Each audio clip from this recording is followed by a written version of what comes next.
Hi hello ನಮಸ್ಕಾರ ಸ್ನೇಹಿತರೆ, welcome back to poster. ಇವತ್ತು ನಾವು ರೀಸೆಂಟ್ ಆಗಿ ತಮಿಳ್ ಲ್ಯಾಂಗ್ವೇಜ್ ನಲ್ಲಿ ರಿಲೀಸ್ ಆದ ಮೂವಿ ಪರಿಮಳ ಅಂಡ್ ಕೋ ಸ್ಟೋರಿನ ನೋಡೋಣ. ಸೊ ಮೂವಿ ತುಂಬಾ ಇಂಟ್ರೆಸ್ಟಿಂಗ್ ಆಗಿರುತ್ತೆ. ವಿಡಿಯೋನ ಲಾಸ್ಟ್ ವರೆಗೆ ನೋಡಿ. ಕಥೆ ಆರಂಭದಲ್ಲಿ ನಮಗೆ ಪರಿಮಳನ ತೋರಿಸ್ತಾರೆ. ಆಕ್ಚುಲಿ ಪರಿಮಳ ಅಂದ್ರೆ ಲೇಡೀಸ್ ಆಗಿರಲ್ಲ, ಈತ ಒಬ್ಬ ಜೆಂಟ್ಸ್ ಆಗಿರ್ತಾನೆ. ಏಕೆಂದ್ರೆ ಪರಿಮಳ ತಂದೆಗೆ ತನ್ನ ತಾಯಿ ಅಂದ್ರೆ ತುಂಬಾ ಇಷ್ಟ ಇರುತ್ತೆ. ಅದಕ್ಕೆ ಅವನು ತನ್ನ ತಾಯಿ ಹೆಸರನ್ನ ತನ್ನ ಮಗನಿಗೆ ಇಟ್ಟಿರ್ತಾನೆ. ಇನ್ನು ಪರಿಮಳ ಬಗ್ಗೆ ನೋಡೋದಾದ್ರೆ ಈತನಿಗೆ ಒಬ್ಬ ಮಿಸಸ್ ಮತ್ತು ಇಬ್ಬರು ಹೆಣ್ಣು ಮಕ್ಕಳು ಇರ್ತಾರೆ. ಇನ್ನು ಹೆಂಡತಿ ಹೆಸರು ಸುಧೋದರ ಆಗಿರುತ್ತೆ. ಇನ್ನು ಮಕ್ಕಳ ಬಗ್ಗೆ ನೋಡೋದಾದ್ರೆ ಒಬ್ಬಳ ಹೆಸರು ಪರಾಶಕ್ತಿ, ಇನ್ನೊಬ್ಬಳ ಹೆಸರು ಮಧುಮತಿ. ಆದ್ರೆ ಇವರಿಗೆ ತಮ್ಮ ಹೆಸರು ಇಷ್ಟ ಇರಲ್ಲ, ಅದಕ್ಕೆ ಅವರು ಅದನ್ನ ಶಾರ್ಟ್ ಫಾರ್ಮ್ ನಲ್ಲಿ ಇಟ್ಕೊಂಡಿರ್ತಾರೆ. ದೊಡ್ಡ ಮಗಳು ಪರಾಶಕ್ತಿ ತನ್ನ ಹೆಸರನ್ನ ಶಕ್ತಿ ಅಂತ ಇಟ್ಕೊಂಡಿರ್ತಾಳೆ. ಇನ್ನು ಸಣ್ಣ ಮಗಳು ಮಧುಮತಿ ತನ್ನ ಹೆಸರನ್ನ ಮಧು ಅಂತ ಇಟ್ಕೊಂಡಿರ್ತಾಳೆ. ಇನ್ನು ಇವರ ನಡುವೆ ಯಾವಾಗ್ಲೂ ಜಗಳ ನಡೀತಿರುತ್ತೆ. ಇವರಿಗೆ ಒಬ್ಬರನ್ನ ಕಂಡರೆ ಒಬ್ಬರಿಗೆ ಆಗ್ತಿರಲ್ಲ. ಡೈಲಿ ಬೆಳಗ್ಗೆ ಎದ್ದು ಇವರು ಜಗಳ ಮಾಡ್ತಿರ್ತಾರೆ. ಇವರ ತಾಯಿ ಇವರನ್ನ ಬಿಡಿಸೋಕೆ ಟ್ರೈ ಮಾಡ್ತಿರ್ತಾಳೆ. ಆದ್ರೆ ಪರಿಮಳ ಮಾತ್ರ ಏನು ಮಾತಾಡದೆ ಸುಮ್ಮನಿರ್ತಾನೆ. ಇನ್ನು ಇವರು ಯೋಗಿ ಬಾಬು ಮನೆಯಲ್ಲಿ ರೆಂಟಿಗಿರ್ತಾರೆ. ಯೋಗಿ ಬಾಬು ಡೈಲಿ ಬಂದು ಇವರ ಜೊತೆ ಜಗಳ ಮಾಡ್ತಾನೆ. ಏಕೆಂದ್ರೆ ಶಕ್ತಿ ಡೈಲಿ ಬೆಳಗ್ಗೆ ಎದ್ದು ತನ್ನ ಮೊಬೈಲ್ ನ ಚಾರ್ಜ್ ಇಡುವಾಗ ಮೋಟರ್ ನ ಆನ್ ಮಾಡ್ತಿರ್ತಾಳೆ. ಇದರಿಂದ ಡೈಲಿ ನೀರ್ ವೇಸ್ಟ್ ಆಗ್ತಿರುತ್ತೆ. ಅದಕ್ಕೆ ಯೋಗಿ ಬಾಬು ಬಂದು ಇವರ ಜೊತೆ ಜಗಳ ಮಾಡ್ತಿರ್ತಾನೆ. ಇದು ಇವರ ಡೈಲಿ ರೊಟೀನ್ ಆಗಿರುತ್ತೆ. ಈಗ ಸೀನ್ ಚಿಟ್ಟು ಅನ್ನೋ ವ್ಯಕ್ತಿ ಕಡೆ ಶಿಫ್ಟ್ ಆಗುತ್ತೆ. ಈತನಿಗೆ ಶಕ್ತಿ ಅಂದ್ರೆ ತುಂಬಾ ಇಷ್ಟ ಇರುತ್ತೆ. ಅವನು ಆಕೆನ ಲವ್ ಮಾಡ್ತೀನಂತ ಆಕೆ ಹಿಂದೆನೆ ತಿರುಗಾಡ್ತಿರ್ತಾನೆ.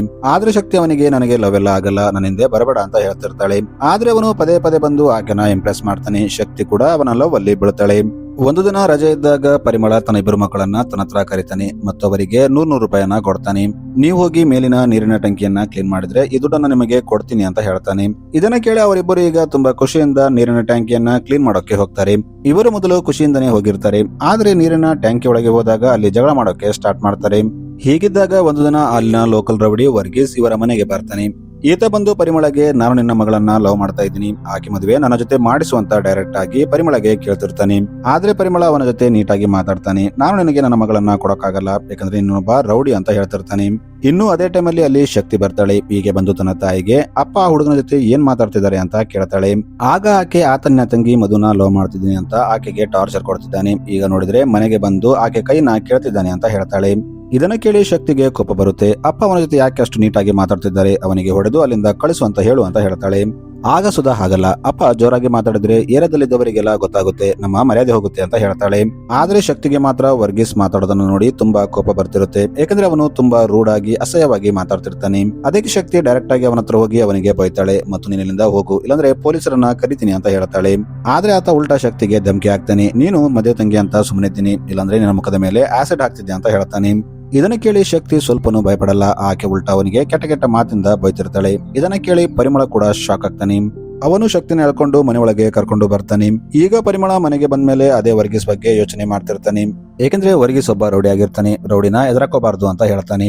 ಆದ್ರೆ ಶಕ್ತಿ ಅವನ ಮಾತನ್ನ ಕೇಳಲ್ಲ. ಅವನು ರೌಡಿ ಆಗಿದ್ರೆ ಏನಾಯ್ತು, ಅಂತವರಿಗೆ ಭಯಪಟ್ಟರೆ ಅವನೀಗ ಗೇಟ್ ಮುಂದೆ ಬಂದಿದ್ದಾನೆ, ಆಮೇಲೆ ಮನೆ ಒಳಗೆ ಬಂದು ಕೂತ್ಕೋತಾನೆ ಅಂತ ಹೇಳ್ತಾಳೆ. ಆಗ ಪರಿಮಳ ಆಕೆಗೆ ವರ್ಗೀಸ್ ಬ್ಯಾಕ್ ಸ್ಟೋರಿನ ಹೇಳ್ತಾನೆ. ವರ್ಗೀಸ್ ಸಣ್ಣವನಿದ್ದಾಗ ಅವನ ತಂದೆ ಕೂಡ ಒಬ್ಬ ರೌಡಿ ಆಗಿದ್ದ. ಆಗ ಅಪೋಸಿಟ್ ಗ್ಯಾಂಗ್ ನವರು ಅವನನ್ನ ಕೊಂದ್ಬಿಟ್ರು. ಆ ಟೈಮಲ್ಲಿ ವರ್ಗೀಸ್ ತುಂಬಾ ಸಣ್ಣವನಾಗಿದ್ದ. ಅದಕ್ಕೆ ಅವನು ದೊಡ್ಡವನಾದ್ಮೇಲೆ ಆ ರೌಡಿನ ಹುಡುಕಿ ಅವನನ್ನ ಸಹ ಕೊಂದ್ಬಿಟ್ಟ. ಆಗಿಂದ ಜನ ಅವನನ್ನ ನೋಡಿದ್ರೆ ಭಯಪಡ್ತಾರೆ. ಇನ್ನು ಅವನು ಇಲ್ಲಿಗಲ್ ಕೆಲಸ ಕೂಡ ಮಾಡ್ತಾನೆ ಅಂತ ಹೇಳ್ತಾನೆ. ಅದಕ್ಕೆ ಪರಿಮಳ ವರ್ಗೀಸ್ ಅಂದ್ರೆ ಭಯಪಡ್ತಿರ್ತಾನೆ. ಈಗ ನೀನು ಅವನಿಗೆ ಅಷ್ಟೊಂದು ಬೈದಿದ್ದೀಯಾ, ಅವನು ನಮ್ಮ ಕುಟುಂಬ ಜೊತೆ ಏನ್ ಮಾಡ್ತಾನೋ ಗೊತ್ತಿಲ್ಲ ಅಂತ ಹೇಳ್ತಾನೆ. ಇನ್ನು ಮಾರನೇ ದಿನದಿಂದ ವರ್ಗೀಸ್ ಪರಿಮಳ ಮತ್ತು ಅವನ ಹೆಂಡತಿನ ಟಾರ್ಚರ್ ಮಾಡೋಕೆ ಸ್ಟಾರ್ಟ್ ಮಾಡ್ತಾನೆ. ಅವರು ಎಲ್ಲಿ ಕಂಡ್ರು ಅಲ್ಲಿಗೆ ಬಂದು ಮಧುಮಿತನ ನನಗೆ ಮದುವೆ ಮಾಡಿಸಿಕೊಡಿ, ಆಕೆನ ನಾನು ತುಂಬಾ ಲವ್ ಮಾಡ್ತಾ ಇದ್ದೀನಿ, ಹಾಗೆ ನನ್ನಿಂದ ದೂರ ಮಾಡಿದ್ರೆ ನಾನು ನಿಮ್ಮನ್ನ ಬಿಡಲ್ಲ ಅಂತ ವಾರ್ನಿಂಗ್ ಕೊಡ್ತಿರ್ತಾನೆ.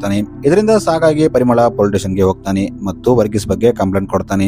ಆದ್ರೆ ಪೊಲೀಸರು ಕೂಡ ಅವನಿಗೆ ಏನು ಮಾಡ್ತಿರಲ್ಲ. ಇದು ಈಗ ವರ್ಗೀಸ್ಗೆ ಗೊತ್ತಾದಾಗ ಅವನು ಮಧುಮಿತ ಹತ್ರ ಬರ್ತಾನೆ ಮತ್ತು ಆಕೆಗೆ ನಿಮ್ಮ ತಂದೆ ಪೊಲೀಸರ ಹತ್ರ ಹೋದ್ರೆ ನಾನೇನು ಭಯಪಡ್ತೀನ, ನಾನು ನಿನ್ನ ಬಿಡಲ್ಲ ಅಂತ ಹೇಳ್ತಿರ್ತಾನೆ.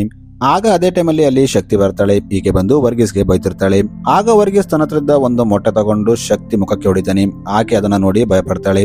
ಆಕೆ ಅದರಲ್ಲಿ ಆಸಿಡ್ ಇರಬಹುದು ಅಂತ ಅನ್ಕೊಂಡಿರ್ತಾಳೆ. ಆದ್ರೆ ಅದು ನಾರ್ಮಲ್ ಎಗ್ ಆಗಿರುತ್ತೆ. ಇನ್ನು ಮಾರನೇ ದಿನ ದೀಪಾವಳಿ ಇರುತ್ತೆ.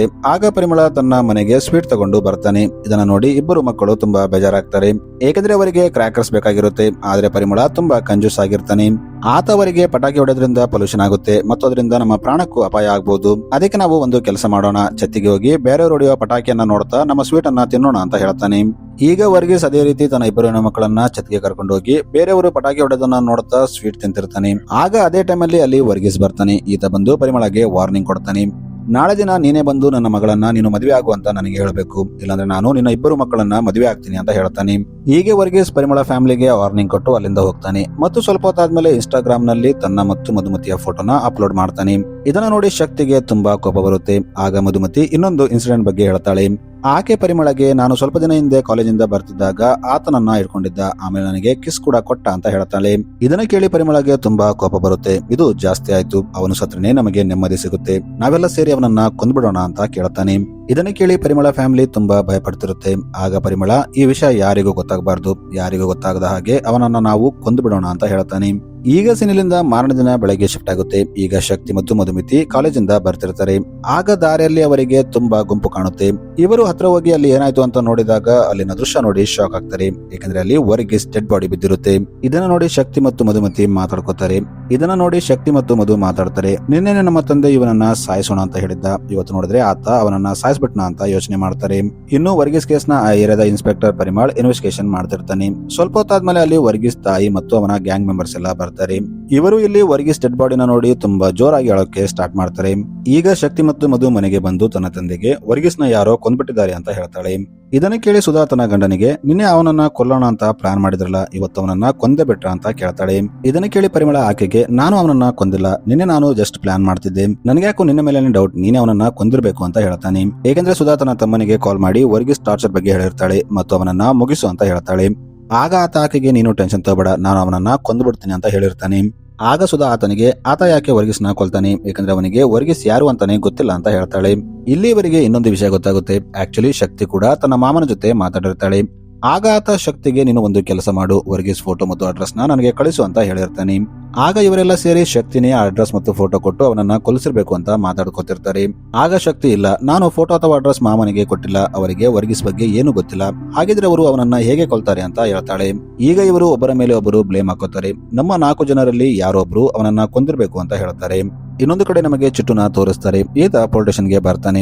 ಈತ ಪೊಲಿಟಿಷನ್ ಗೆ ಬಂದು ತನ್ನ ಬೈಕ್ ಕಳ್ಳತನ ಆಗಿರೋ ಕಂಪ್ಲೇಂಟ್ ನ ಕೊಡ್ತಾನೆ. ಇಲ್ಲಿ ನಮಗೆ ಪೆರುಮಾಳ್ನ ಕೂಡ ತೋರಿಸ್ತಾರೆ. ಈತ ವರ್ಗೀಸ್ ಕೇಸ್ ನ ಇನ್ವೆಸ್ಟಿಗೇಷನ್ ಮಾಡ್ತಿರ್ತಾನೆ. ಆಗ ಇವನಿಗೆ ಒಂದು ವಿಷಯ ಗೊತ್ತಾಗುತ್ತೆ. ಕಿಲ್ಲರ್ ವರ್ಗೀಸ್ ನ ಕೊಂದ್ಮೇಲೆ ಅವನ ಕೈನ ಕೂಡ ಕಟ್ ಮಾಡಿರ್ತಾನೆ. ಅಂದ್ರೆ ಇದೊಂದು ರಿವೆಂಜ್ ಗಾಗಿ ಮಾಡಿದ ಕೊಲೆ ಆಗಿರುತ್ತೆ. ಈಗ ಸಿನ್ ಪೆರುಮಾಳ್ ಮನೆ ಕಡೆ ಶಿಫ್ಟ್ ಆಗುತ್ತೆ. ಇಲ್ಲಿ ಮಧು ಬೇಜಾರಲ್ಲಿ ಕೂತ್ಕೊಂಡಿರ್ತಾಳೆ. ಆಗ ಪೆರುಮಾಳ್ ಆಕೆಗೆ ಏನಾಯ್ತು, ನೀನ್ ಯಾಕೆ ಟೆನ್ಷನ್ ಅಲ್ಲಿದ್ದೀಯಾ ಅಂತ ಕೇಳ್ತಾನೆ. ಅದಕ್ಕೆ ಆಕೆ ಅಪ್ಪ ನಾನು ಅವನನ್ನ ಲವ್ ಮಾಡಿಲ್ಲ ಮತ್ತು ನಾನು ಅವನನ್ನ ಕೊಲಿಸಿಲ್ಲ ಅಂತ ಹೇಳ್ತಾಳೆ. ಇದನ್ನು ಕೇಳಿ ಪರಿಮಳ ಆಕೆಗೆ ನೀನು ಅವನನ್ನ ಕೊಲಿಸಿಲ್ಲ ಓಕೆ, ಆದ್ರೆ ನೀನು ಲವ್ ಮಾಡ್ತಿದ್ಯಾ ಅಂತ ನಿನಗೆ ಯಾರು ಹೇಳಿದ್ರು ಅಂತ ಕೇಳ್ತಾನೆ. ಈಗ ಮಧು ಒಂದು ಬ್ಯಾಕ್ ಸ್ಟೋರಿನ ಹೇಳ್ತಾಳೆ. ಆಕ್ಚುಲಿ ಮಧು ಒಂದು ಸಲ ವರ್ಗೀಸ್ಗೆ ಕಾಲ್ ಮಾಡಿರ್ತಾಳೆ. ಇದನ್ನ ಕೇಳಿ ಪರಿಮಳ ಆಕೆಗೆ ನೀನಾಕೆ ಅವನಿಗೆ ಕಾಲ್ ಮಾಡಿದ್ಯಾ ಅಂತ ಕೇಳ್ತಾನೆ.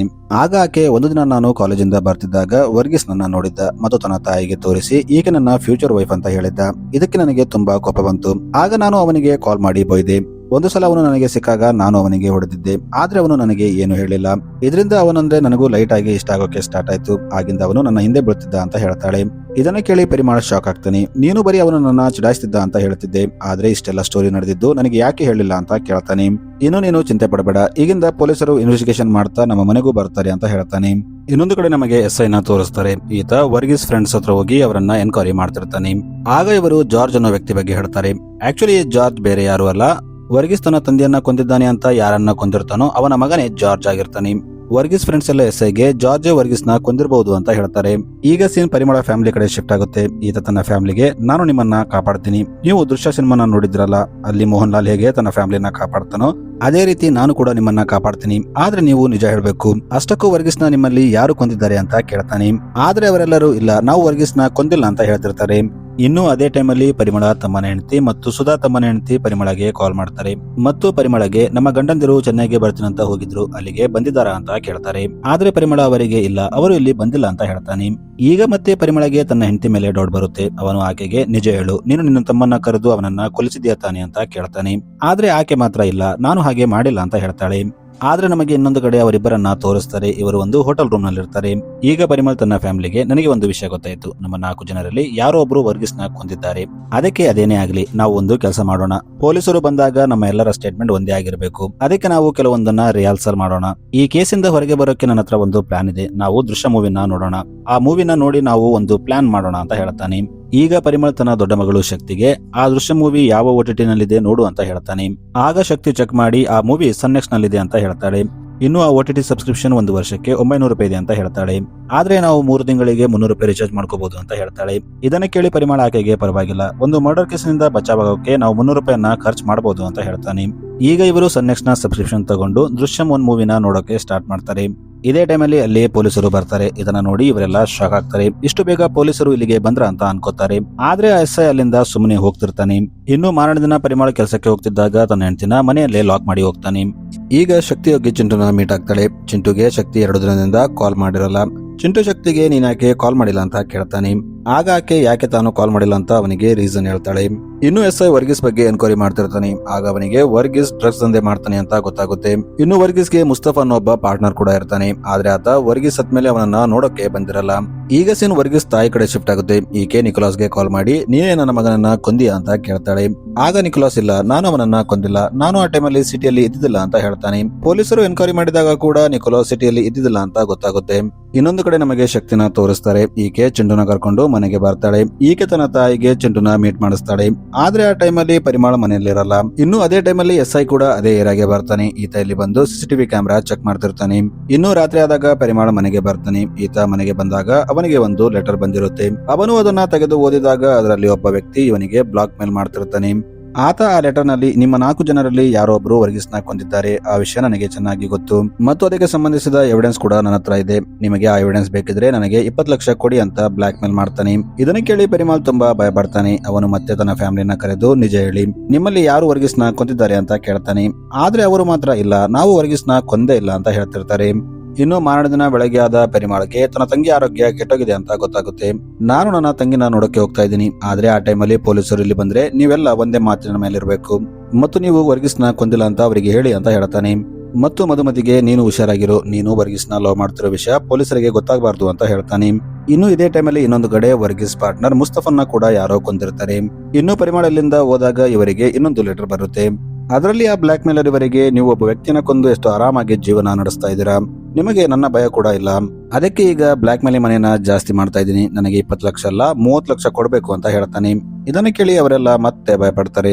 ಇನ್ನೊಂದು ಕಡೆ ನಮಗೆ ಪೊಲೀಸರನ್ನ ತೋರಿಸ್ತಾರೆ. ಇವರು ಪರಿಮಾಳಿದ್ದ ಏರಿಯಾದ CCTV ಕ್ಯಾಮೆರಾ ಚೆಕ್ ಮಾಡ್ತಿರ್ತಾರೆ. ಆಗ ಅವರಿಗೆ ವರ್ಗೀಸ್ ಆ ರಾತ್ರಿ ಅವತ್ತು ಅಲ್ಲಿ ಬಂದಿದ್ದ ಅಂತ ಗೊತ್ತಾಗುತ್ತೆ. ಇನ್ನು ಇವರಿಗೆ ಆ CCTV ಕ್ಯಾಮೆರಾದಲ್ಲಿ ಪರಿಮಳ ತಮ್ಮ ಮತ್ತು ಸುಧಾ ತಮ್ಮ ಕೂಡ ಕಾಣ್ತಾರೆ. ಅಂದ್ರೆ ಅವತ್ತು ದೀಪಾವಳಿ ರಾತ್ರಿ ಇವರಿಬ್ಬರು ಪರಿಮಳ ಮನೆಗೆ ಬಂದಿರ್ತಾರೆ. ಆದ್ರೆ ಇವರು ಮನೆ ಒಳಗೆ ಹೋಗಿರಲ್ಲ. ಇಲ್ಲಿ ಪೊಲೀಸರಿಗೆ ಇನ್ನೊಂದು ವಿಷಯ ಗೊತ್ತಾಗುತ್ತೆ. ಆಕ್ಚುಲಿ ಅವತ್ತು ರಾತ್ರಿ ಮಧು ವರ್ಗೀಸ್ಗೆ ಕಾಲ್ ಮಾಡಿರ್ತಾಳೆ ಮತ್ತು ವರ್ಗೀಸ್ಗೆ ಕಾಲ್ ಮಾಡಿದ ಮೇಲೆ ತನ್ನ ಮಾಮನಿಗೆ ಕಾಲ್ ಮಾಡಿರ್ತಾಳೆ. ಇನ್ನು ಸ್ವಲ್ಪ ಹೊತ್ತಾದ್ಮೇಲೆ ವರ್ಗೀಸ್ ಲೊಕೇಶನ್ ಮತ್ತು ಅವರ ಲೊಕೇಶನ್ ಒಂದೇ ಆಗಿರುತ್ತೆ. ಇನ್ನು ಮಾರನೇ ದಿನ ಪರಿಮಳ ತನ್ನ ಹೆಂಡತಿಗೆ ಕಾಲ್ ಮಾಡಿ ನನ್ನ ತಂಗಿ ಸತ್ತೋದ್ಲು, ನೀವು ಕೂಡ ಇಲ್ಲಿಗೆ ಬಂದ್ಬಿಡಿ ಅಂತ ಹೇಳ್ತಾನೆ. ಇನ್ನು ಪರಿಮಳ ಹತ್ರ ಅವನ ತಮ್ಮ ಮತ್ತು ಭಾಮೈದ ಕೂಡ ಇರ್ತಾರೆ. ಆಗ ಪರಿಮಳ ಅವರಿಗೆ ಅವತ್ತು ನೀವು ಚೆನ್ನಾಗಿ ಬಂದಿದ್ರಿ, ಆದ್ರೆ ಮನೆಗೆ ಯಾಕೆ ಬಂದಿಲ್ಲ ಅಂತ ಕೇಳ್ತಾನೆ. ಆಗ ಅವರು ಅವತ್ತು ನನಗೆ ಮಧು ಕಾಲ್ ಮಾಡಿ ವರ್ಗೀಸ್ ಬಗ್ಗೆ ಹೇಳಿದ್ಲು, ಅದಕ್ಕೆ ನಮಗೆ ಕೋಪ ಬಂತು, ನಾವು ವರ್ಗೀಸ್ಗೆ ಪಾಠ ಕಲಿಸಬೇಕಂತ ಅವನ ಹತ್ರ ಹೋದ್ವಿ. ಆಗ ಅವನು ಫುಲ್ ಆಗಿ ಕುಡಿದಿದ್ದ. ನಾವಿಬ್ರು ಸೇರಿ ಅವನನ್ನ ದೂಕಿದ್ವಿ. ಆಗ ಅವನು ಕೆಳಗೆ ಬಿದ್ದು ಅವನ ತಲೆಗೆ ಗಾಯವಾಯಿತು ಮತ್ತು ಆತ ಅಲ್ಲೇ ಸತ್ತೋದ ಅಂತ ಹೇಳ್ತಾನೆ. ಇನ್ನು ಈ ವಿಷಯ ಪರಿಮಳಗೆ ಬಿಟ್ಟು ತನ್ನ ಮನೆಯಲ್ಲಿದ್ದ ಎಲ್ಲರಿಗೆ ಗೊತ್ತಿರುತ್ತೆ. ಆದ್ರೆ ಪರಿಮಳಗೆ ಮಾತ್ರ ಈಗ ಗೊತ್ತಾಗಿರುತ್ತೆ. ವರ್ಗೀಸ್ ಸತ್ತೋಗಿರೋ ವಿಷಯ ಕೇಳಿ ಮಧು ಸ್ವಲ್ಪ ಅಳ್ತಿರ್ತಾಳೆ, ಯಾಕಂದ್ರೆ ಆಕೆ ವರ್ಗೀಸ್ನ ಲವ್ ಮಾಡ್ತಿರ್ತಾಳೆ. ಇನ್ನೊಂದು ಕಡೆ ನಮಗೆ SIನ ತೋರಿಸ್ತಾರೆ. ಈತ ಪರಿಮಳ ಮನೆಗೆ ಹೋಗ್ತಾನೆ. ಆದ್ರೆ ಇಲ್ಲಿ ಪರಿಮಳ ಮತ್ತು ಅವನ ಫ್ಯಾಮಿಲಿ ಇರಲ್ಲ, ಯಾಕಂದ್ರೆ ಅವರು ಪರಿಮಳ ತಂಗಿಯ ಸಾವು ಆಗಿದ್ದಕ್ಕೆ ಊರಿಗೆ ಹೋಗಿರ್ತಾರೆ. ಇದನ್ನ ಮನೆ ಓನರ್ SIಗೆ ಹೇಳ್ತಾನೆ. ಆತ ಸುಧಾಗೆ ಕಾಲ್ ಮಾಡ್ತಾನೆ. ಆದ್ರೆ ಈಕೆ ಅವನ ಫೋನ್ ರಿಸೀವ್ ಮಾಡಲ್ಲ. ಈಗ ಸಿನ್ ಸುಧಾ ಕಡೆ ಶಿಫ್ಟ್ ಆಗುತ್ತೆ. ಈಕೆ ತನ್ನ 2 ಮಕ್ಕಳನ್ನ ಕರ್ಕೊಂಡು ಪರಿಮಳ ಹತ್ರ ಬರ್ತಾಳೆ. ಇಲ್ಲಿ ಬಂದಾಗ ಈಕೆಗೆ ಪರಿಮಳ ತನ್ನ ತಂಗಿಗೋಸ್ಕರ ಕಾಸ್ಟ್ಲಿ ಸೀರೆ ತಗೊಂಡಿದ್ದಾನೆ ಅಂತ ಗೊತ್ತಾಗುತ್ತೆ. ಇದನ್ನ ಕೇಳಿ ಆಕೆ ಅವನ ಮೇಲೆ ಕೋಪ ಮಾಡ್ತಾಳೆ. ನೀನು ನನಗಾಗಿ ಒಂದಿನೂ ಸೀರೆ ತಗೊಂಡಿಲ್ಲ, ಆದ್ರೆ ಈಗ ನೋಡಿದ್ರೆ ನಿನ್ನ ಸತ್ತ ತಂಗಿಗಾಗಿ ಇಷ್ಟೊಂದು ಕಾಸ್ಟ್ಲಿ ಸೀರೆ ತಗೊಂಡಿದ್ಯಾ ಅಂತ ಕೇಳ್ತಾಳೆ. ಇನ್ನು ಸ್ವಲ್ಪ ಹೊತ್ತಾದ್ಮೇಲೆ ಅಲ್ಲಿ 2 ಕಾನ್ಸ್ಟೇಬಲ್ಸ್ ಬರ್ತಾರೆ. ಇದನ್ನ ನೋಡಿ ಪರಿಮಳ ತಮ್ಮ ಮತ್ತು ಅವನ ಭಾಮೈದ ಇಬ್ಬರು ಭಯಪಡ್ತಾರೆ. ಏಕೆಂದ್ರೆ ಇವರು ವರ್ಗೀಸ್ ಕೊಲೆಯಲ್ಲಿ ಇವರು ನಮ್ಮನ್ನ ಹಿಡಿಯೋಕೆ ಬಂದಿದ್ದಾರೆ ಅನ್ಕೋತಾರೆ. ಆದ್ರೆ ಇಲ್ಲಿ ನಮಗೆ ಇನ್ನೊಂದು ವಿಷಯ ಗೊತ್ತಾಗುತ್ತೆ. ಆಕ್ಚುಲಿ ಇವರಿಬ್ಬರು ಸೇರಿ ವರ್ಗೀಸ್ನ ಕೊಂದಿರಲ್ಲ. ಆಕ್ಚುಲಿ ಅವರು ಅವನ ಜೊತೆ ಜಗಳ ಮಾಡಿರ್ತಾರೆ, ಅವನನ್ನ ದೂಕಿರ್ತಾರೆ. ಆದ್ರೆ ಅವನು ಅದರಿಂದ ಸತ್ತಿರಲ್ಲ, ಇನ್ನೂ ಬದುಕಿರ್ತಾನೆ. ಆದ್ರೆ ಮಾರನೇ ದಿನ ಇವರಿಗೆ ವರ್ಗೀಸ್ ಸತ್ತೋಗಿದ್ದಾನೆ ಅಂತ ಗೊತ್ತಾದಾಗ ಇವರು ತನ್ನ ತಂಗಿ ಮುಂದೆ ಬಿಲ್ಡಪ್ ಕೊಡಕ್ಕೆ ನಾವೇ ವರ್ಗೀಸ್ನ ಕೊಂದಿದ್ದೀವಿ ಅಂತ ಹೇಳಿರ್ತಾರೆ. ಇನ್ನು ತನ್ನ ತಂಗಿಯ ಅಂತಿಮ ಸಂಸ್ಕಾರ ಆದ್ಮೇಲೆ ಪರಿಮಳ ತನ್ನ ಫ್ಯಾಮಿಲಿನ ಕರ್ಕೊಂಡು ತನ್ನ ಮನೆಗೆ ವಾಪಸ್ ಬರ್ತಾನೆ. ಈತ ಇಲ್ಲಿ ಬಂದಾಗ ಇವನಿಗೆ ತನ್ನ ಮನೆಗೆ ಪೊಲೀಸರು ಬಂದು ಹೋಗಿದ್ದಾರೆ ಅಂತ ಗೊತ್ತಾಗುತ್ತೆ. ಇನ್ನು ಪೊಲೀಸರು ಇವನ ಮನೆ ಒಳಗೆ ಬಂದು ಸರ್ಚ್ ಕೂಡ ಮಾಡಿರ್ತಾರೆ. ಇನ್ನು ಈಗ ಮಾರನೇ ದಿನ ಆದಾಗ ಇವರಿಗೆ ಇನ್ನೊಂದು ಪೋಸ್ಟ್ ಬರುತ್ತೆ. ಆದ್ರೆ ಅದನ್ನ ಆ ಮನೆ ಓನರ್ ತಗೋತಾನೆ. ಈತ ಈಗೀಗ ನೋಡ್ತಿದ್ರೆ ಇವರಿಗೆ ತುಂಬಾ ಲೆಟರ್ಸ್ ಬರ್ತಿದ್ದಾವೆ. ಅಷ್ಟಕ್ಕೂ ಇದರಲ್ಲಿ ಏನಿರಬೇಕು ಅಂತ ಯೋಚನೆ ಮಾಡ್ತಾನೆ. ಅದಕ್ಕೆ ಅವನು ಈ ಲೆಟರ್ ನಲ್ಲಿ ಏನಿದೆ ಅಂತ ನೋಡಕ್ಕೆ ಅದನ್ನ ತೆಗೆದು ಓದ್ತಾನೆ. ಆ ಲೆಟರ್ ನೋಡಿ ಅವನಿಗೆ ಶಾಕ್ ಆಗುತ್ತೆ, ಯಾಕಂದ್ರೆ ಅದು ಬ್ಲಾಕ್ ಮೇಲರ್ ಲೆಟರ್ ಆಗಿರುತ್ತೆ. ಈಗ ಯೋಗಿ ಬಾಬು ಮನೆಯೊಳಗೆ ಹೋಗಿ ಅವರಿಗೆ ನೀವೇ ವರ್ಗೀಸ್ನ ಕೊಂದ್ರ ಅಂತ ಕೇಳ್ತಾನೆ. ಆದ್ರೆ ಅವರು ಇಲ್ಲ, ನಾವು ವರ್ಗೀಸ್ನ ಕೊಂದಿಲ್ಲ, ಯಾರೋ ನಮ್ಮನ್ನ ಬೇಕಂತ ಬ್ಲಾಕ್ ಮೇಲ್ ಮಾಡ್ತಿದ್ದಾರೆ ಅಂತ ಹೇಳ್ತಾರೆ. ಆದ್ರೆ ಓನರ್ ಅವರಿಗೆ ಏನೇ ಆಗ್ಲಿ ನೀವು ಮನೆ ಖಾಲಿ ಮಾಡಿ ಬೇರೆ ಕಡೆ ಹೋಗ್ಬಿಡಿ ಅಂತ ಹೇಳ್ತಾನೆ. ಆಗ ಶಕ್ತಿ ಅವನಿಗೆ ನಾವು ಕೊಲೆ ಮಾಡಿರೋ ವಿಷಯ ಸೈಡಿಗಿಡು, ನೀನೆಷ್ಟು ದೊಡ್ಡ ತಪ್ಪು ಮಾಡಿದೀಯಾ ನಿನಗೆ ಗೊತ್ತಾ ಅಂತ ಕೇಳ್ತಾಳೆ. ಅದಕ್ಕೆ ಆತ ನಾನೇನು ಮಾಡಿದ್ದೀನಿ ಅಂತ ಕೇಳ್ತಾನೆ. ಶಕ್ತಿ ಅವನಿಗೆ ನೀನು ಬೇರೆಯವರ ಲೆಟರ್ ತೆಗೆದು ಓದಿದ್ದೀಯಾ, ಇದು ದೊಡ್ಡ ಕ್ರೈಮ್ ಅಂತ ಹೇಳ್ತಾಳೆ. ಇನ್ನು ನಮಗೆ ಬೇರೆ ಮನೆ ಸಿಕ್ಕರೆ ನಾವೆಲ್ಲಿಂದ ಹೋಗ್ತೀವಿ, ಇಂಥ ಡಬ್ಬ ಮನೆಯಲ್ಲಿ ನಾವೇ ಇರಲ್ಲ ಅಂತ ಹೇಳ್ತಾಳೆ. ಇನ್ನು ಮಾರನೇ ದಿನ ಮಧುಮತಿ ಕಾಲೇಜ್ಗೆ ಹೋಗ್ತಿದ್ದಾಗ ವರ್ಗೀಸ್ ತಾಯಿ ಆಕೆನ ರೌಂಡ್ ಅಪ್ ಮಾಡ್ತಾಳೆ. ಆಕೆ ಮಧುಮತಿಗೆ ನಿನಗೆ ಏನಾದ್ರೂ ಗೊತ್ತಿದೆನಾ, ವರ್ಗೀಸ್ನ ಯಾರು ಕೊಂದಿದ್ದಾರೆ ಅಂತ ಕೇಳ್ತಾಳೆ. ಆಗ ವರ್ಗೀಸ್ ಗ್ಯಾಂಗಲ್ಲಿದ್ದ ಒಬ್ಬಾತ ವರ್ಗೀಸ್ ತಾಯಿಗೆ ವರ್ಗೀಸ್ ಮಧುಮತಿನ ಲವ್ ಮಾಡಿಲ್ಲ, ಅವನ ಗರ್ಲ್ ಫ್ರೆಂಡ್ ಹೆಸರು ಗೋಮತಿ. ಗೋಮತಿ ಜೊತೆ ಬ್ರೇಕಪ್ ಆದ್ಮೇಲೆ ಅವನು ಮಧುಮತಿ ಹಿಂದೆ ಬಿದ್ದಿದ್ದ ಅಂತ ಹೇಳ್ತಾನೆ. ಇನ್ನು ಮಧುಮತಿ ಅಲ್ಲಿಂದ ಮನೆಗೆ ಬಂದಾಗ ಅಲ್ಲಿ ಪರಿಮಳ ಮತ್ತು ಅವನ ಫ್ಯಾಮಿಲಿ ಎಲ್ಲ ಕೂತಿರ್ತಾರೆ. ಇನ್ನು ಪರಿಮಳ ಮುಂದೆ ಒಂದು ಆಲ್ಕೋಹಾಲ್ ಬಾಟ್ಲ್ ಇರುತ್ತೆ ಮತ್ತು ಅದನ್ನ ಯಾರೋ ಅರ್ಧ ಕುಡಿದಿರ್ತಾರೆ. ಆಗ ಪರಿಮಳ ತನ್ನ ಫ್ಯಾಮಿಲಿಗೆ ಇದನ್ನ ಯಾರು ತಂದ್ರು ಮತ್ತು ಇದನ್ನ ಯಾರು ಕುಡಿದ್ರು ಅಂತ ಕೇಳ್ತಾನೆ. ಆಗ ಮಧುಮತಿ ನಾನೇ ಅದನ್ನ ಕುಡಿದಿದ್ದು, ನಾನೇ ಅದನ್ನ ಇಲ್ಲಿಗೆ ತಂದಿದ್ದು ಅಂತ ಹೇಳ್ತಾಳೆ. ಯಾರೋ ಮಧುಮತಿಗೆ ಇದನ್ನ ಕುಡಿದ್ರೆ ಗ್ಲೋ ಬರುತ್ತೆ ಅಂತ ಹೇಳಿರ್ತಾರೆ. ಅದಕ್ಕೆ ಆಕೆ ಡ್ರಿಂಕ್ ಮಾಡ್ತಿರ್ತಾಳೆ. ಆದ್ರೆ ಈಗ ಆಕೆಗೆ ಹರ್ಟ್ ಆಗಿರುತ್ತೆ, ಯಾಕಂದ್ರೆ ಆಕೆಗೆ ವರ್ಗೀಸ್ ಗೋಮತಿನ ಲವ್ ಮಾಡ್ತಿದ್ದ ಅಂತ ಗೊತ್ತಾಗಿರುತ್ತೆ. ಅದಕ್ಕೆ ಆಕೆ ಬೇಜಾರಲ್ಲಿ ಆ ಬಾಟ್ಲಿ ತಗೊಂಡು ತನ್ನ ರೂಮ್ ಒಳಗೆ ಹೋಗಿ ಕುಡಿಯೋಕೆ ಸ್ಟಾರ್ಟ್ ಮಾಡ್ತಾಳೆ. ಇನ್ನು ಮಾರನೇ ದಿನ ಬೆಳಗ್ಗೆ ಆದಾಗ ವರ್ಗೀಸ್ ತಾಯಿನ ಕೂಡ ಯಾರೋ ಕೊಂದಿರ್ತಾರೆ. ಇದನ್ನ ನೋಡಿ ಅವರ ಗ್ಯಾಂಗ್ ಅಲ್ಲಿದ್ದ ಒಬ್ಬ ಹ್ಯಾಂಡಿಕ್ಯಾಪ್ ವ್ಯಕ್ತಿ ತುಂಬಾ ಖುಷಿ ಆಗ್ತಿರ್ತಾನೆ, ಏಕೆಂದ್ರೆ ಅವನು ವರ್ಗೀಸ್ ಬದುಕಿದಾಗ ಅವನಿಗೆ ನಾವಿಬ್ರು ಪಾರ್ಟ್ನರ್ಶಿಪ್ ಅಲ್ಲಿ ಕೆಲಸ ಮಾಡೋಣ ಅಂತ ಹೇಳಿರ್ತಾನೆ. ಆದ್ರೆ ವರ್ಗೀಸ್ ಅವನಿಗೆ ಹೊಡೆದು ಸುಮ್ಮನಿರುವಂತೆ ಹೇಳಿರ್ತಾನೆ. ಅದಕ್ಕೆ ಅವನು ಈಗ ವರ್ಗೀಸ್ ಮತ್ತು ಅವನ ತಾಯಿ ಸತ್ತಿದ್ದಕ್ಕೆ ತನ್ನ ಸ್ವಂತ ಬಿಸ್ನೆಸ್ ನ ಸ್ಟಾರ್ಟ್ ಮಾಡ್ಬೇಕಂತ ತುಂಬಾ ಖುಷಿ ಆಗ್ತಾನೆ. ಇಲ್ಲಿ ನಮಗೆ ಇನ್ನೊಂದು ವಿಷಯ ಗೊತ್ತಾಗುತ್ತೆ, ಆಕ್ಚುಲಿ ಅವನು ಹ್ಯಾಂಡಿಕ್ಯಾಪ್ ಆಗಿರಲ್ಲ, ಅವನು ನಾಟಕ ಮಾಡ್ತಿರ್ತಾನೆ. ಇನ್ನು ಮಾರನೇ ದಿನ ಎಸ್ಐ ಮತ್ತು ಅವನ ಅಸಿಸ್ಟೆಂಟ್ ಪರಿಮಾಣ ಮನೆಗೆ ಬರ್ತಾನೆ ಮತ್ತು ಇಲ್ಲಿ ಬಂದು ವರ್ಗೀಸ್ ಕೊಲೆ ಬಗ್ಗೆ ಎನ್ಕ್ವೈರಿ ಮಾಡ್ತಾನೆ. ಆದ್ರೆ ಇವರು ತುಂಬಾ ನಾಟಕ ಮಾಡ್ತಿರ್ತಾರೆ. ವರ್ಗೀಸ್ ಯಾರು ಅಂತ ನಮಗೆ ಗೊತ್ತೇ ಇಲ್ಲ, ಅಷ್ಟಕ್ಕ ಒಂದು ಕೊಲೆ ಆಯ್ತಾ ಅಂತ ಕೇಳ್ತಾರೆ. ಇದನ್ನ ಕೇಳಿ ಎಸ್ಐ ಅವರಿಗೆ ಒಂದೊಂದು ನಿಜಾನ ಹೇಳ್ತಾನೆ. ಅವತ್ತು ದೀಪಾವಳಿ ರಾತ್ರಿ ನಿಮ್ಮ ಮಗಳು ಮಧುಮತಿ ವರ್ಗೀಸ್ಗೆ ಕಾಲ್ ಮಾಡಿದ್ಲು ಮತ್ತು ಒಂದು ಲೊಕೇಶನ್ಗೆ ಕರೆದಿದ್ಲು ಮತ್ತು ಆಮೇಲೆ ತನ್ನ ಮಾಮನಿಗೆ ಕಾಲ್ ಮಾಡಿ ವರ್ಗೀಸ್ ಲೊಕೇಶನ್ ಹೇಳಿದ್ಲು. ಆಗ ಅವರು ಅಲ್ಲಿ ಹೋಗಿ ವರ್ಗೀಸ್ಗೆ ತುಂಬಾ ಹೊಡೆದ್ರು ಮತ್ತು ಅವನ ಫೋನ್ ಅಲ್ಲಿ ಇದ್ದ ಮಧುಮತಿ ಫೋಟೋನ ಡಿಲೀಟ್ ಮಾಡಿದ್ರು. ಆದ್ರೆ ಇಲ್ಲಿ ಒಂದು ಟ್ವಿಸ್ಟ್ ಇದೆ, ವರ್ಗೀಸ್ ನ ಕೊಂದಿದ್ದು ನಿಮ್ಮ ಮಾಮ ಅಲ್ಲ, ಶಕ್ತಿ ಲವರ್ ಚಿಟ್ಟು ಅಂತ ಹೇಳ್ತಾನೆ. ಆಕ್ಚುಲಿ ವರ್ಗೀಸ್, ಚಿಟ್ಟು ಮತ್ತು ಮುಸ್ತಫಾ ಮೂವರು ಪಾರ್ಟ್ನರ್ಸ್ ಆಗಿರ್ತಾರೆ. ಇವರು ಡ್ರಗ್ಸ್ ದಂಧೆ ಮಾಡ್ತಿರ್ತಾರೆ. ಇದೇ ಪ್ರೊಸೆಸ್ ನಲ್ಲಿ ಚಿಟ್ಟು ವರ್ಗೀಸ್ ನಿಂದ ಡ್ರಗ್ಸ್ ಅನ್ನ ಕದ್ದಿರ್ತಾನೆ ಮತ್ತು ಅದನ್ನ ತಾನೇ ಸ್ವಂತವಾಗಿ ಮಾರಿರ್ತಾನೆ. ಇದು ವರ್ಗೀಸ್ಗೆ ಗೊತ್ತಾದಾಗ ಇವರ ನಡುವೆ ಜಗಳ ಆಗಿ ಚಿಟ್ಟು ವರ್ಗೀಸ್ ನ ಕೊಂದಿರ್ತಾನೆ. ಇದನ್ನ ಕೇಳಿ ಶಕ್ತಿ ಶಾಕ್ ಆಗ್ತಾಳೆ. ಆಕೆ ಪೊಲೀಸರ ಮಾತನ್ನೇ ನಂಬಲ್ಲ. ಇಲ್ಲಿ ನಮಗೆ ಇನ್ನೊಂದು ವಿಷಯ ಗೊತ್ತಾಗುತ್ತೆ, ಆ ಲೆಟರ್ಸ್ ಎಲ್ಲ ಪರಿಮಳನೇ ತನ್ನ ಮನೆಗೆ ಕಳಿಸ್ತಿರ್ತಾನೆ, ಏಕೆಂದ್ರೆ ಅವನಿಗೆ ಯಾರು ಕೊಲೆ ಮಾಡಿದ್ರ ಅಂತ ಗೊತ್ತಾಗಬೇಕಾಗಿರುತ್ತೆ. ಈಗ ಪರಿಮಳ ಶಕ್ತಿನ ಕರ್ಕೊಂಡು ಪೊಲೀಸ್ ಸ್ಟೇಷನ್ಗೆ ಬರ್ತಾನೆ. ಇಲ್ಲಿ ಬಂದಾಗ ಅಲ್ಲಿ ಚಿಟ್ಟು ಇರ್ತಾನೆ. ಪೊಲೀಸರು ಚಿಟ್ಟುನ ಹಿಡಿದು ಸೆಲ್ಲಲ್ಲಿ ಹಾಕಿರ್ತಾರೆ. ಇಲ್ಲಿ ಶಕ್ತಿ ಚಿಟ್ಟುಗೆ ನೀನಾಗೆ ವರ್ಗೀಸ್ನ ಕೊಂದೆ ಅಂತ ಕೇಳ್ತಾಳೆ. ಆದ್ರೆ ಅವನು ಮಾತ್ರ ಇಲ್ಲ, ನಾನು ವರ್ಗೀಸ್ನ ಕೊಂದಿಲ್ಲ ಅಂತ ಹೇಳ್ತಾನೆ. ಇಲ್ಲಿ ಶಕ್ತಿಗೆ ಇನ್ನೊಂದು ವಿಷಯ ಗೊತ್ತಾಗುತ್ತೆ, ಆಕ್ಚುಲಿ ಚಿಟ್ಟು ಶಕ್ತಿ ಮನೆಗೆ ಬಂದಾಗ ಅವನ ಬ್ಯಾಗ್ ಅಲ್ಲಿ ಡ್ರಗ್ಸ್ ಇರುತ್ತೆ. ಇನ್ನು ಅದೇ ಟೈಮಲ್ಲಿ ಪೊಲೀಸರು ಅಲ್ಲಿಂದ ಹೋಗ್ತಿದ್ದಾಗ ಅವನು ಆ ಡ್ರಗ್ಸ್ ನ ಶಕ್ತಿ ಮನೆಯಲ್ಲೇ ಒಂದು ಬಾಕ್ಸ್ ಅಲ್ಲಿ ಬಚ್ಚಿಟ್ಟಿರ್ತಾನೆ. ಇದು ಗೊತ್ತಾಗಿ ಶಕ್ತಿ ಅವನಿಗೆ ತುಂಬಾ ಬೈತಾಳೆ. ಈಗ ಎಸ್ಐ ಶಕ್ತಿ ಹತ್ರ ಬರ್ತಾನೆ ಮತ್ತು ಆಕೆಗೆ ನಿನಗೆ ನವೀನ್ ಗೊತ್ತಾ ಅಂತ ಕೇಳ್ತಾನೆ. ಆಗ ಶಕ್ತಿ ಹೌದು ಸರ್ ಗೊತ್ತು, ಅವನು ನಮ್ಮ ಕಾಲೇಜಲ್ಲಿ ಓದ್ತಿದ್ದ ಅಂತ ಹೇಳ್ತಾಳೆ. ಆಗ ಎಸ್ಐ ಆಕೆಗೆ ಅವನು ನನ್ನ ಮಗ ಅಂತ ಹೇಳ್ತಾನೆ. ಇಲ್ಲಿ ಒಂದು ಟ್ವಿಸ್ಟ್ ಓಪನ್ ಆಗುತ್ತೆ, ಆಕ್ಚುಲಿ ವರ್ಗೀಸ್ನ ಕೊಲ್ಲುವಂತೆ ಚಿಟ್ಟುಗೆ ಇದೇ ಎಸ್ಐ ಹೇಳಿರ್ತಾನೆ. ಇನ್ನು ಎಸ್ಐ ಹೇಳಿದಕ್ಕೆ ಚಿಟ್ಟು ವರ್ಗೀಸ್ನ ಕೊಂದಿರ್ತಾನೆ ಮತ್ತು ಆಮೇಲೆ ಮುಸ್ತಫಾನ ಕೂಡ ಕೊಲ್ತಾನೆ. ಇನ್ನು ಎಸ್ಐ ಅವನಿಗೆ ನೀನು ವರ್ಗೀಸ್ ತಾಯಿನ ಕೂಡ ಕೊಂದ್ಬಿಡು ಅಂತ ಹೇಳ್ತಾನೆ. ಆಗ ಆತ ವರ್ಗೀಸ್ ತಾಯಿನ ಕೂಡ ಕೊಂದಿರ್ತಾನೆ. ಇದೆಲ್ಲ ಎಸ್ಐ ತನ್ನ ಮಗನಿಗಾಗಿ ಮಾಡ್ತಿರ್ತಾನೆ. ನವೀನ್ ಆಕ್ಚುಲಿ ಕಾಲೇಜ್ಗೆ ಹೋದಾಗ ಅವನು ಬಸ್ಸಿಂದ ಮನೆಗೆ ಬರ್ತಿರ್ತಾನೆ. ಅವನು ಬರ್ತಿದ್ದಾಗ ಬಸ್ಸಲ್ಲಿ ಕೆಲವು ಸೀನಿಯರ್ಸ್ ಡ್ರಗ್ಸ್ ತಗೋತಿರ್ತಾರೆ. ಇದು ಗೊತ್ತಾಗಿ ಅವನು ಪ್ರಿನ್ಸಿಪಲ್ಗೆ ಹೋಗಿ ಕಂಪ್ಲೇಂಟ್ ಕೊಡ್ತಾನೆ. ಆಗ ಪ್ರಿನ್ಸಿಪಲ್ ಅವರನ್ನ ಸಸ್ಪೆಂಡ್ ಮಾಡ್ತಾನೆ. ಇದು ಗೊತ್ತಾದಾಗ ಸೀನಿಯರ್ಸ್ ನವೀನ್ನ ಹೊಡೆದು ಸಾಯಿಸ್ಬಿಡ್ತಾರೆ. ಇನ್ನು ಈ ವಿಷಯ ಎಸ್ಐಗೆ ಗೊತ್ತಾದಾಗ ಅವನು ತುಂಬಾ ಬೇಜಾರಾಗ್ತಾನೆ. ಈ ಡ್ರಗ್ಸ್ ದಂಧೆಯಿಂದಾಗಿ ನನ್ನ ಮಗ ಸತ್ತೋದ, ತಾನು ಈ ಡ್ರಗ್ಸ್ ದಂಧೆ ಮಾಡೋರ್ನೆಲ್ಲ ಮುಗಿಸ್ಬಿಡ್ತಾನೆ ಅಂತ ಡಿಸೈಡ್ ಮಾಡ್ತಾನೆ. ಆಗ ಅವನು ಚಿಟ್ಟು ಜೊತೆ ಸೇರಿ ಅವರನ್ನೆಲ್ಲ ಮುಗಿಸ್ಬಿಡ್ತಾನೆ. ಆದ್ರೆ ಅವನು ಲಾಸ್ಟ್ಗೆ ಆ ಕೊಲೆಗಳನ್ನೆಲ್ಲ ಚಿಟ್ಟು ಮೇಲೆ ಹಾಕಿ ಅವನನ್ನ ಅರೆಸ್ಟ್ ಮಾಡ್ತಾನೆ. ಏಕೆಂದ್ರೆ ಅವನು ಕೂಡ ಒಳ್ಳೆ ವ್ಯಕ್ತಿ ಆಗಿರಲ್ಲ, ಅವನು ಕೂಡ ಡ್ರಗ್ಸ್ ದಂಧೆ ಮಾಡ್ತಿರ್ತಾನೆ. ಇನ್ನು ಮೂವಿ ಕೊನೆಯಲ್ಲಿ ಪರಿಮಳ ಮತ್ತು ಮನೆಯವರು ಆ ಮನೆನ ಖಾಲಿ ಮಾಡಿ ಬೇರೆ ಕಡೆ ಶಿಫ್ಟ್ ಆಗ್ತಾರೆ. ಸೊ ಮೂವಿಲಿಗೆ ಎಂಡ್ ಆಗುತ್ತೆ. Thanks for watching.